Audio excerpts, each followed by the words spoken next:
dugang pang mga balita sa Mindanao. Makauban si Cyril Chavez live sa Cagayan de Oro City. Cyril. Salamat Sara. Automated counting machines kung ACM nga gamiton sa 2025 midterm elections ang nahatod na sa opisina sa COMELEC 1st ug 2nd District sa Cagayan de Oro City. Samtang ballot boxes ang nahatod na sa polling centers. Ang detalye sa report ni James Paulo Yap. Usa ka semana una ang 2025 midterm elections karong May 12, 2025. Na-deliver na ang mga automated counting machines sa buhatan sa Commission on Elections 1st ug 2nd District sa Cagayan de Oro City. 233 ka mga ACM ang na-allocate alang sa 1st District sa Cagayan de Oro ug 249 ka ACM sa ikaduhang distrito. Aduna sab kunoy kapin 60 ka mga contingency ACMs para sa duha ka distrito. Nahuman na tanan atong training.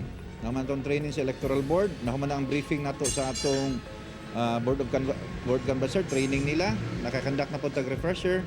Appeal sa atong briefing sa atong PDL katong magbotar sa Lumbia o katong mga priority polling places nato. Gikatakdang ihatod sa mga polling centers sa mga ACM karong May 7. Diin himuon sab ang final testing and sealing sa mga makina. Giawhag sa COMELEC ang publiko, lakip na mga political watcher nga mosalmot sa himuon nga final testing and sealing sa mga voting centers duol sa ilang mga lugar.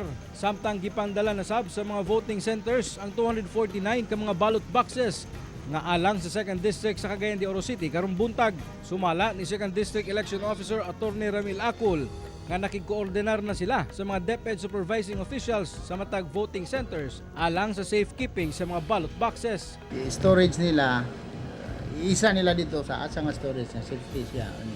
That will be secured sa atong mga partners sa PNP, other mga stakeholders until i-withdraw na siya dito na sa May 12 sa Kadlaon para ma-cluster before mga 4 o'clock siguro. Cluster na dito sa mga teachers sa ilang mga cluster precinct. Kauban si Makoy Sempron, James Paulo Yap, 1 Mindanao.